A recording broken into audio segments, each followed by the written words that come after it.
तू यकीन नहीं करेगा, लेकिन उस रात कुछ ऐसा हुआ जिसने मेरी जिंदगी की हर नींद छीन ली। उस गांव में कुछ था, कुछ ऐसा जो न दिखता था न पूरी तरह मरता था। आज इतने सालों बाद भी जब मैं आंखें बंद करता हूं तो वो चेहरा, वो घुटती हुई आवाजें अब भी कानों में गूंजती है। लेकिन तब किसी को अंदाजा भी नहीं था कि बरेठी गांव की वो शांत रातें दरअसल किसी और ही डरावने सन्नाटे की गोद में पल रही थी। सब कुछ शुरू हुआ एक पुरानी चीख से। वो चीख किसी ने नहीं सुनी, लेकिन सबने महसूस की, जैसे आधी रात को किसी ने रूह को चीर डाला हो। सुबह गांव के कुएं के पास एक लाल धागा पड़ा था, जिस पर ताजा खून के छींटे थे। कोई नहीं जानता था वो किसका था, या शायद सब जानते थे, पर बोलने की हिम्मत किसी में नहीं थी। गांव के सबसे बूढ़े आदमी ने बस एक लाइन कही थी, वो जाग गया है, अब कोई नहीं बचेगा। बरेठी गांव कोई बहुत बड़ा इलाका नहीं था। करीब 40 घर, चारों तरफ घना जंगल और बीच में एक पुराना कुआं। उसी कुएं को लेकर गांव में सदियों से डरावनी बातें चली आ रही थी। कहा जाता था कि बरसों पहले एक तांत्रिक को इसी कुएं में जिंदा दफना दिया गया था, क्योंकि उसने गांव के बच्चों की बलि देने की कोशिश की थी। किसी ने उसे मारा नहीं था, बल्कि उसे वही जिंदा गाड़ा गया, ताकि वो मरते वक्त अपनी तकलीफ में तड़पे। लेकिन शायद वो मरा ही नहीं। पहली बार जब नीलम गायब हुई तो लोगों ने सोचा जंगल में भटक गई होगी, लेकिन 3 दिन बाद उसकी चप्पलें कुएं के किनारे मिली और वहां मिट्टी में पंजों के गहरे निशान थे। इंसानी नहीं, कुछ और थे, लंबे, टेढ़े और ऐसे जैसे कोई रेंगता हुआ वहां से बाहर निकला हो। गांव में हड़कंप मच गया। बच्चियां घरों में बंद कर दी गई। रात को अलाव जलने लगे, पर जो चीज बाहर घूम रही थी वो आग से नहीं डरती थी। एक रात जब आसमान में कड़कती बिजली ने अंधेरे को चीर डाला तो गांव के मंदिर की घंटी अपने आप बजने लगी। वो घंटी कभी यूं अकेली नहीं बजती थी। लोग दौड़ पड़े देखने। मंदिर खुला पड़ा था और अंदर दीवार पर लिखा था, वक्त आ गया है। खून से लिखी गई ये लाइन किसी चेतावनी से कम नहीं थी। पंडित हरिहर बाबा ने गांव वालों को बुलाकर बताया कि जिस तांत्रिक को कुएं में दफनाया गया था, उसकी आत्मा अब पूरा नहीं मरी। उसका शरीर अभी भी आधा जिंदा है और अब वो हर पूर्णिमा पर जागता है, शिकार के लिए। कोई मानता, कोई नहीं। लेकिन जब दूसरी गायब हुई लड़की आरती की लाश मिली, आधी सड़ी हुई, शरीर की चमड़ी जैसे किसी ने खुरच कर निकाली हो, तो यकीन करना ही पड़ा। अब लोग डर के मारे घरों में दिया जलाकर सोते, दरवाजों के बाहर नीम के पत्ते लटकाते। पर वो जो भी था, उस पर इन चीजों का कोई असर नहीं था। मैं उस वक्त 16 साल का था। मां के मना करने के बावजूद मैं हर रात दरवाजे के पास बैठता, आंखें फाड़कर अंधेरे को घूरता। मैं जानना चाहता था कि ये दरिंदा कौन है और कहाँ छुपा है। एक रात मैंने कुएं के पास कुछ देखा, कुछ हिलता हुआ, बहुत धीरे, लेकिन कुछ था। मैंने टॉर्च जलाई, कुछ नहीं था। फिर एक ठंडी सांस मेरी गर्दन पर महसूस हुई। मैं पलटा, वहां कुछ नहीं था, पर हवा भारी हो गई थी और वहां मिट्टी में एक ताजा पंजा बन चुका था। ठीक मेरे पीछे अगली सुबह गांव के 2 और बच्चे गायब थे। गांव के लोगों ने मिलकर कुएं को बंद करने की सोची। लोहे की जाली, पत्थर, सीमेंट सब कुछ लगाकर उसे सील कर दिया गया। एक पंडित ने हवन करवाया, तंत्र मंत्र किए। कुएं के चारों तरफ राख की लकीर बनाई गई और रात भर मंत्र पढ़े गए। पर अगली सुबह कुएं का ढक्कन फटा हुआ था और पंडित की गर्दन मंदिर की सीढ़ियों पर मिली। उसके गले से चमड़ी गायब थी, सिर्फ मांस और हड्डियां बची थी। अब गांव छोड़ने लगे लोग।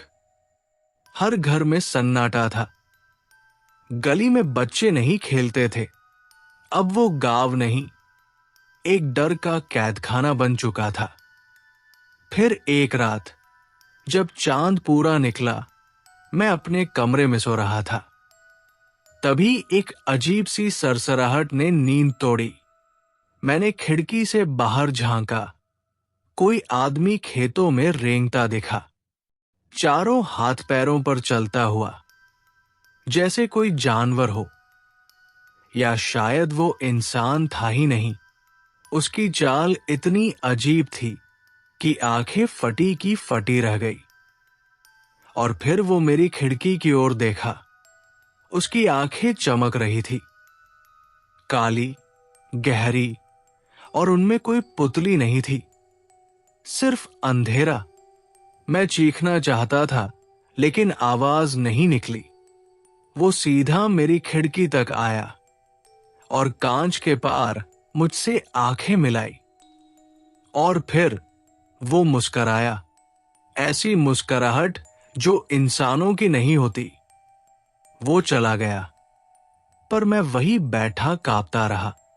सुबह जब मां आई तो मैं जमीन पर बेहोश पड़ा था। बुखार 104 डिग्री तक पहुंच चुका था। डॉक्टर ने कहा इसे कोई गहरा सदमा लगा है, पर मुझे पता था वो अब मुझे देख चुका है। अब मैं उसकी लिस्ट में हूं। उस दिन से हर रात मैं सपना देखता कि मैं कुएं के अंदर गिर रहा हूं।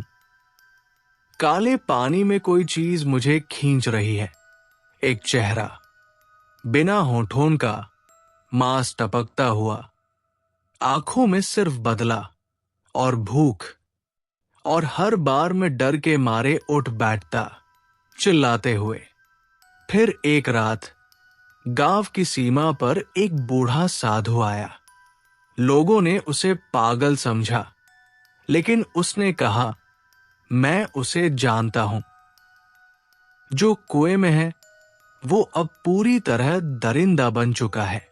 वो कभी इंसान था, पर अब उसका हर अंग शैतान के पास गिरवी है। उसे खत्म करने के लिए उस जमीन को जलाना होगा जहां उसका जन्म हुआ।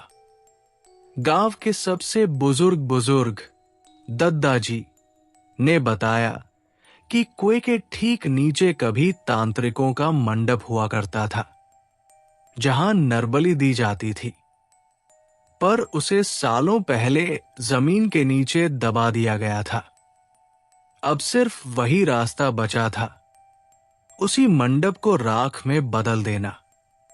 मैं, उस साधु और गांव के 2 साहसी लड़के, हम चारों रात के अंधेरे में उस कुएं की ओर निकले। हमारे पास मिट्टी का तेल, रुद्राक्ष की माला और एक पुराना शंख था जो कभी मंदिर में बजता था। कुएं तक पहुंचना आसान नहीं था। हर पेड़ की छाया में कुछ था, हर सरसराहट में एक सिसकी। हम जैसे जैसे आगे बढ़े, ठंड बढ़ती गई। लेकिन ये ठंड हवा की नहीं थी, ये तो जैसे मौत की सांस थी। कुएं के पास पहुंचते ही सब कुछ थम गया। हवा, आवाजें, यहां तक कि हमारे दिल की धड़कनें भी। साधु ने मंत्र पढ़ने शुरू किए हमने कुएं में मिट्टी का तेल डाला और आग लगाई। जैसे ही आग लगी, जमीन कांपने लगी। कुएं से एक चीख निकली, मानो किसी ने उसे जिंदा जला दिया हो। और तभी आग के बीचों बीच से वो निकला, छुपा दरिंदा। अब वो इंसान से कई गुना बड़ा था। काले बालों की जटा, हाथों में लंबे पंजे और मुंह से झरता खून। उसकी पीठ पर चींटियों की तरह रेंगते साए। और उसकी चीख इतनी तेज कि कान से खून बहने लगे। हम सब पीछे हटे, लेकिन साधु अड़िग रहा। उसने मंत्रों के बीच शंख बजाया और दरिंदे की ओर बढ़ा। दरिंदा उस पर झपटा, लेकिन जैसे ही उसने शंख की ध्वनि सुनी, वो तड़पने लगा। उसकी चमड़ी से धुआं उठने लगा। मैंने और बाकी लड़कों ने आग में राख मिला दी, और दरिंदा वही जमीन पर गिर पड़ा, तड़पता हुआ, गुर्राता हुआ, और फिर राख में बदल गया। सन्नाटा छा गया। आग बुझ चुकी थी, पर कुएं के चारों ओर अब सिर्फ राख थी। और एक पत्थर की सिल पर लिखा था, यहां वो जलाया गया जो कभी इंसान था। गांव में फिर कभी कोई गायब नहीं हुआ। पेड़ फिर से हरे हुए, बच्चों की हंसी फिर से गूंजी। लेकिन आज भी जब पूर्णिमा की रात आती है, तो कुएं वाली जमीन से एक ठंडी हवा उठती है, जैसे राख के नीचे कोई सांस ले रहा हो, धीरे धीरे, जैसे किसी को फिर से भूख लगी हो।